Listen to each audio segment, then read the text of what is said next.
Principles for Success, an ultra mini-series adventure in 30 minutes and in 8 episodes. Episode 1, The Call to Adventure. Before we begin, let me just establish the fact that I don't know much relative to what I need to know. Whatever success I've had in life has more to do with my knowing how to deal with my not knowing than anything I know. That I should be telling other people what to do sounds kind of presumptuous to me, but I'm going to do it because I believe that the principles that have made me successful could help others achieve their own goals. I'm now at a stage in my own life in which it is much more important to me to pass along what I've learned about how to be successful than to seek more success for myself.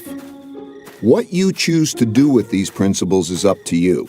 You have to be an independent thinker because only you can develop your own principles based on your own values. This brings me to my first and most fundamental principle, which is that you need to think for yourself about what is true. So let's get started. Early on, I discovered I needed principles. Principles are smart ways for handling things that happen over and over again in similar situations. There are principles for everything, from skiing to parenting to cooking, and so on. I'm going to share some of my most important overarching life principles that influence how we approach everything that we do.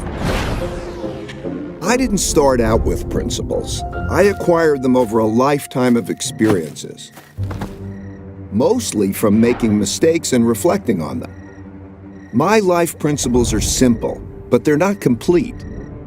I still struggle to make the best decisions, and I still make mistakes and learn new principles all the time. This is the reality. At the beginning, I needed to escape the conventions that surrounded me, which meant that I needed to think for myself.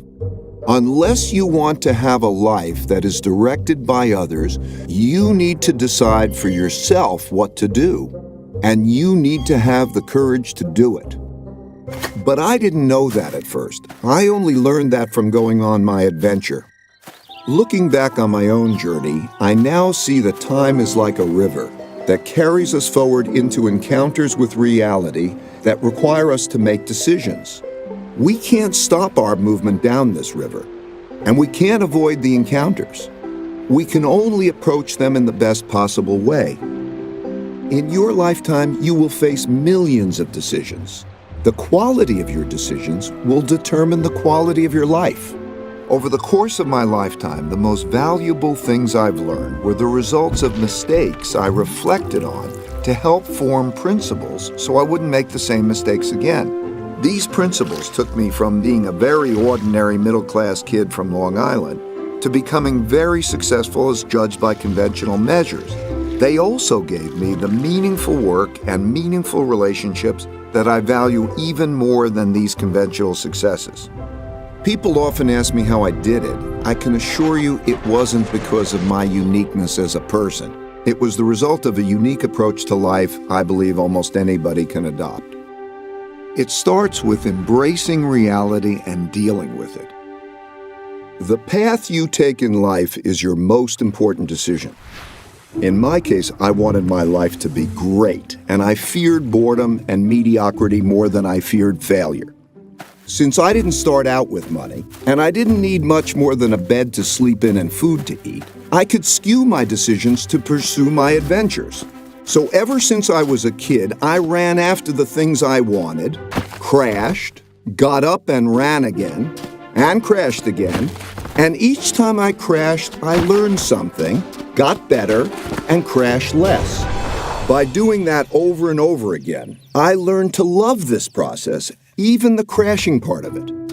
Through it, I encountered reality, and I learned how to deal with it, which inspired another one of my most fundamental principles, which is that truth is the essential foundation for producing good outcomes. By truth, I don't mean anything more than the way the world works.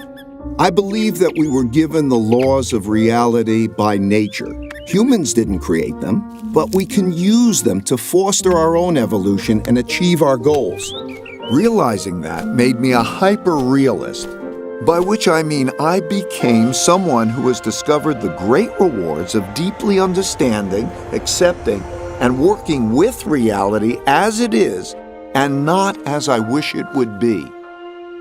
When I say I'm a hyper-realist, people sometimes think I'm saying that dreams can't come true. That's absolutely not true. Without pursuing dreams, life is mundane.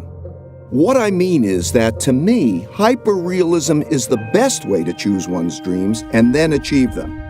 Having big dreams, plus embracing reality, plus having lots of determination, will bring you a successful life. I believe this formula is true for everyone. But what does a successful life look like?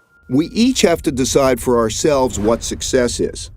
I don't care whether you want to be a master of the universe or to live under a palm tree or anything else. I really don't. Each of us chooses goals based on our values and decides on the best path to achieve them. But we all need approaches to making decisions that work well, especially when facing problems, mistakes, and weaknesses that stand in our way. To succeed, we must embrace all our realities, especially the harsh realities that we wish weren't true. At first, looking at these harsh realities caused me a lot of pain, but I learned that this pain was just psychological and that my seeing things differently made all the difference. I came to view problems like puzzles that would reward me if I could solve them. They would help me deal with the problem at hand, and they would give me principles for dealing with similar problems in the future. I learned to treat pain as a cue that a great learning opportunity is at hand, which led me to realize that pain plus reflection equals progress. Meditation has been invaluable in helping me see things that way.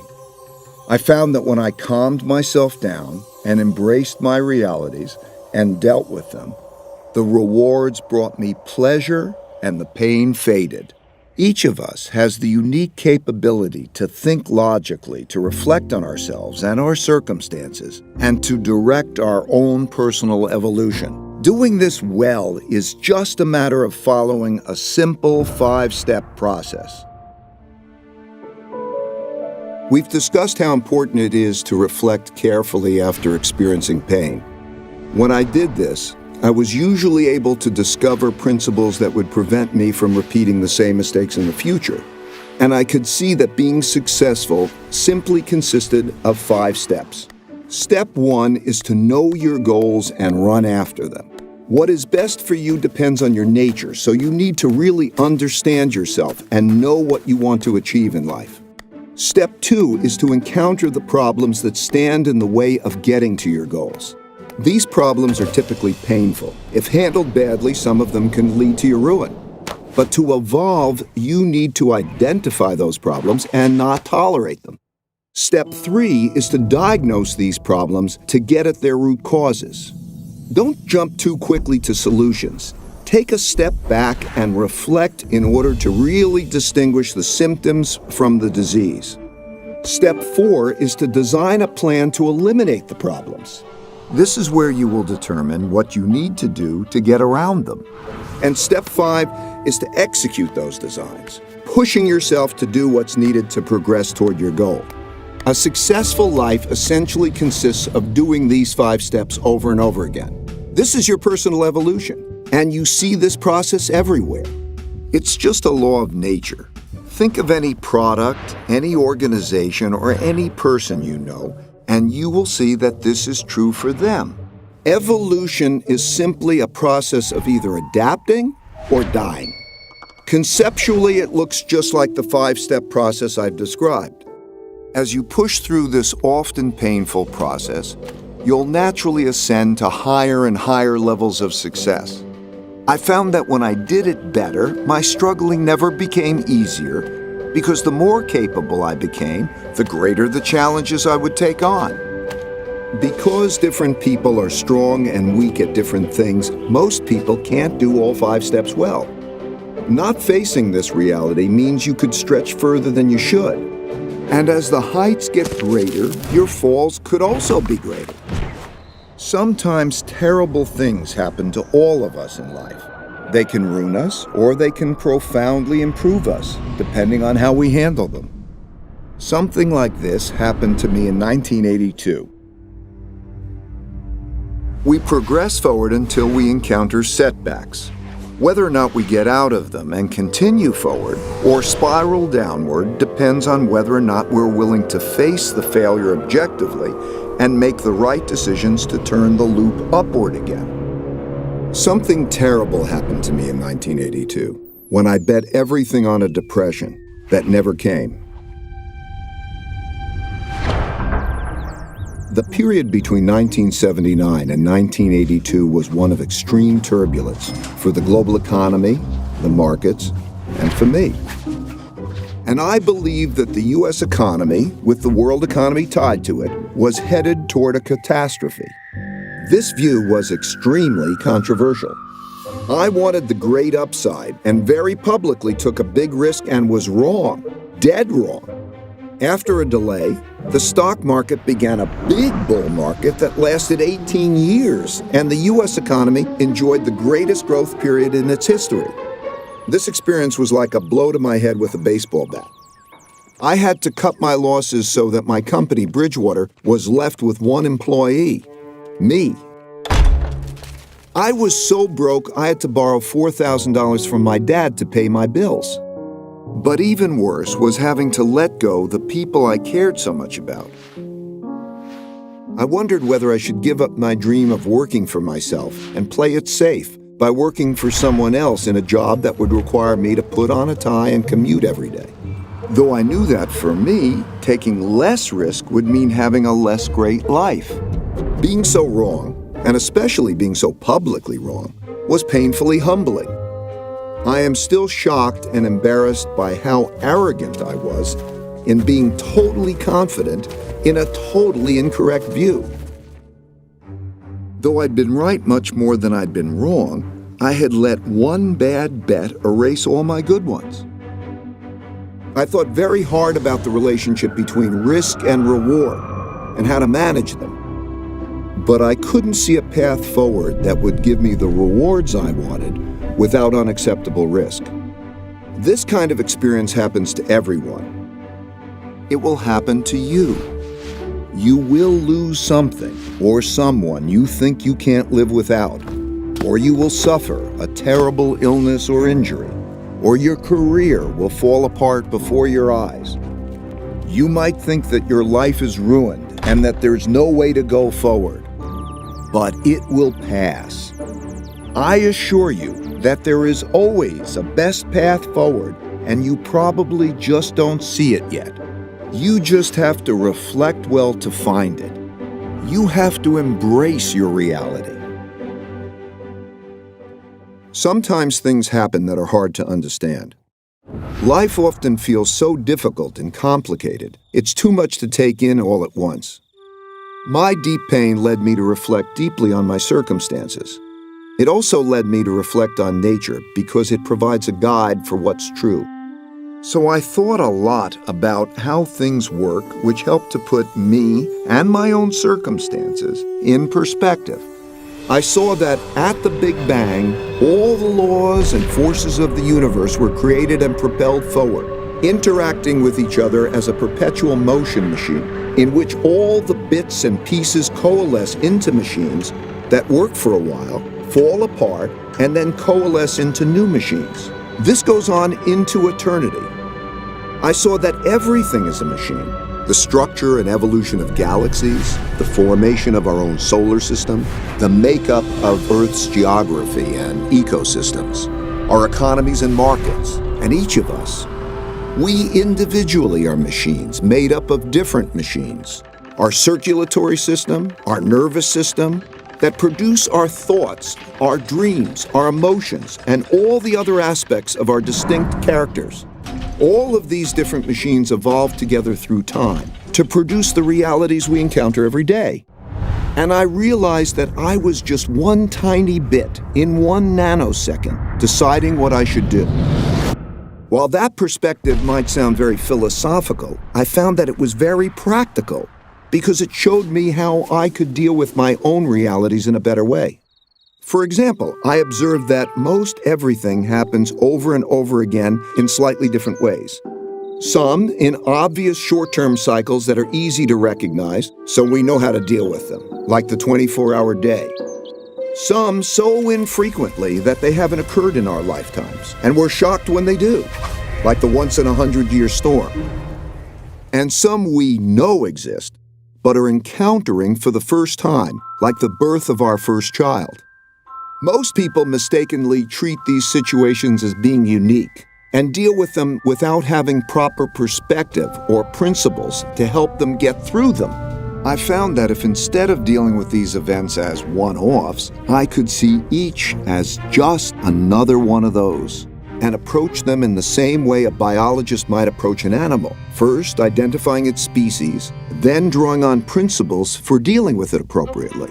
Because I could see these events transpire in pretty much the same ways over and over, I could more clearly see the cause-effect relationships that governed their behaviors, which allowed me to develop better principles that I could express in both words and algorithms. I learned that while most everyone expects the future to be a slightly modified version of the present, it is typically very different. That's because people are biased by recent history and overlook events that haven't happened in a long time, perhaps not even in their lifetime, but they will happen again. With that perspective, I realized that what I missed when I mistakenly called for a Great Depression was hidden in the patterns of history, and I could use my newfound knowledge of these patterns to make better decisions in the future. And when I thought about my challenge, balancing risk and reward, I realized that risk and reward naturally go together. I could see that to get the most out of life, one has to take more risk, and that knowing how to appropriately balance risk and reward is essential to having the best life possible. Imagine you are faced with the choice of having a safe, boring life if you stay where you are, or having a fabulous one if you take the risk of successfully crossing a dangerous jungle. That is essentially the choice we all face. For me, the choice was clear, but that doesn't mean the path forward was without challenges. I still needed to face two big barriers that we all must face. I can't tell you which path in life is best for you because I don't know how important it is for you to achieve big goals relative to how important it is for you to avoid the pains required to get them.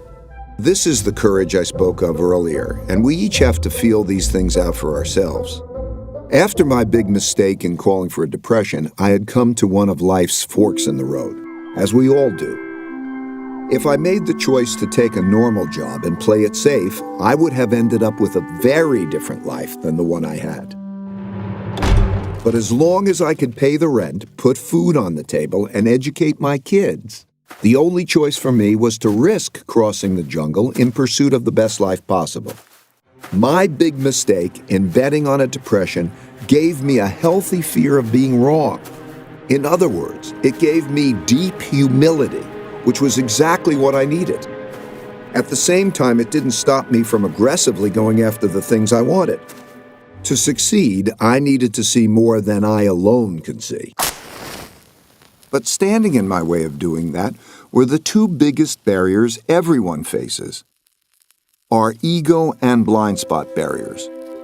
These barriers exist because of how our brains work. First, let's explore the ego barrier. When I refer to your ego barrier, I'm talking about the parts of your brain that prevent you from acknowledging your weaknesses objectively so that you can figure out how to deal with them. Your deepest-seated needs and fears reside in areas of your brain that control your emotions and are not accessible to your higher-level conscious awareness. And because our need to be right can be more important than our need to find out what's true, we like to believe our own opinions without properly stress testing them. We especially don't like to look at our mistakes and weaknesses. We are instinctively prone to react to explorations of them as though they're attacks. We get angry, even though it would be more logical for us to be open to feedback from others. This leads to our making inferior decisions, learning less, and falling short of our potentials. The second is the blind spot barrier. Everyone has blind spots. The blind spot barrier is when a person believes he or she can see everything. But it's a simple fact that no one alone can see a complete picture of reality. Naturally, people can't appreciate what they can't see. Just as we all have different ranges for singing, hearing pitch, and seeing colors, we have different ranges for seeing and understanding things. For example, while some people are better at seeing the big picture, others excel at seeing details. Some are linear thinkers, and others are more lateral. While some are creative but not reliable, others are reliable but not creative, and so on. Because of how our brains are wired differently, everyone perceives the world around them differently. By doing what comes naturally to us, we fail to account for our weaknesses, and we crash. Either we keep doing that or we change. Aristotle defined tragedy as a terrible outcome arising from a person's fatal flaw. A flaw that, had it been fixed, would have instead led to a wonderful outcome. In my opinion, these two barriers are the main impediments that get in the way of good decision-making. Taking risks and occasionally being ruined wasn't acceptable, and neither was not taking risks and not having exceptional results. I needed an approach that would give me the exceptional upside without also giving me the exceptional downside. When I discovered it, it turned out to be my holy grail. To get it, I needed to replace the joy of being proven right with the joy of learning what's true. This need prompted me to seek out the most thoughtful people I could find who disagreed with me. I didn't care about their conclusions, I just wanted to see things through their eyes, and to have them see things through my eyes, so that together we could hash things out to discover what's true. In other words, what I wanted most from them was thoughtful disagreement. Going from seeing things through just my eyes to seeing things through the eyes of these thoughtful people was like going from seeing things in black and white to seeing them in color. The world lit up. That's when I realized that the best way to go through the jungle of life is with insightful people who see things differently from me. Think about the 5-step process I described earlier. As I said, because we are wired so differently, not everyone can do all the 5 steps well. But you don't have to do them all alone. You can get help from others who are good at what you're not, who are wired to perceive things you can't.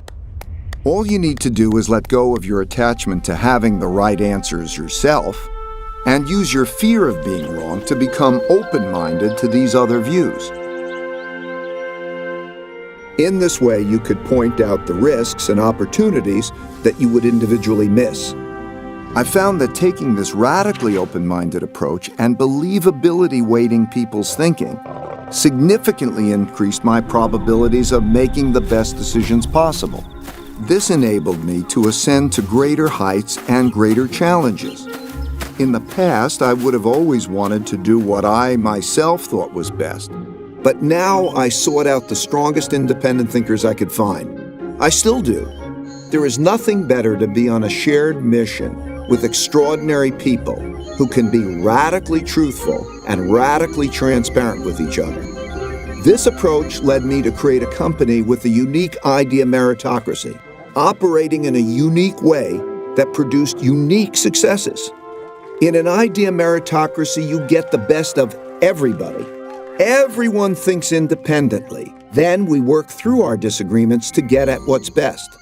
However, not every opinion is equally valuable, and we had to learn to distinguish between good ideas and bad ones to get the best decisions. In other words, we needed to believability weight people's thinking. But that's another story I will explain in my work principles. Right now, there are many wonderful opportunities and dangerous risks surrounding you that you don't see. If you saw them, free of the distortions produced by your ego or your blind spots, you would be able to deal with them more effectively. If you could acquire this ability, and with practice you can, you will radically improve your life. So far, I described how I learned to confront my own realities, my problems, my mistakes and weaknesses, and how I surrounded myself with others who could do things better than I could. This was the most effective way I discovered for making great decisions. This is not the normal way of being, but through this approach, I became very successful. And being successful enabled me to meet extraordinarily successful people and see how they think. I've discovered that their journeys were similar to mine. You might not know it, but they all struggle, and they all have weaknesses, that they all get around by working with people who see risks and opportunities that they would miss. Over time, I learned that by nature, most people's greatest strengths are also connected to their most significant weaknesses. And striving hard for big things is bound to lead you to painful falls. It's just part of the process. Such setbacks will test you. They sort people. Some think hard about what caused their setbacks, learn lessons, and continue progressing toward their goals, while others decide that this game is not for them and get off the field. I've come to realize that success is not a matter of attaining one's goals. I found that when I reached each new higher level of success, I rarely remained satisfied. The things we are striving for are just the bait. Struggling to get them forces us to evolve, and it is this struggle toward personal evolution with others that is the reward. I no longer wanted to get across the jungle, but instead wanted to find greater and greater challenges to go after. Surrounded by great people, working together on a shared journey. Eventually, the success of the mission and the well-being of the people alongside me became more important than my own success. I also started to see beyond myself and wanted others to be successful when I'm no longer here. I realize that if I fail to do that, I will be a failure. I struggle with this now. We all struggle with different things at different times, until we either choose to give up or until we die and become part of the larger evolutionary story. This is how all machines work and are recycled through time. When a machine breaks down, its parts go back into the system to become parts of new machines that also evolve through time. Sometimes this makes us sad because we become very attached to our machines. But if you look at it from the higher level, it's really beautiful to observe how the machine of evolution works. Now you must decide for yourself how you will evolve. Forget about where these principles came from. Just assess whether or not they are useful to you and evolve them to suit your own needs. As with all of life's decisions, what you do with them is ultimately up to you. My only hope for you is that you have the courage to struggle and evolve well to make your life as great as it can be. Thank you and goodbye.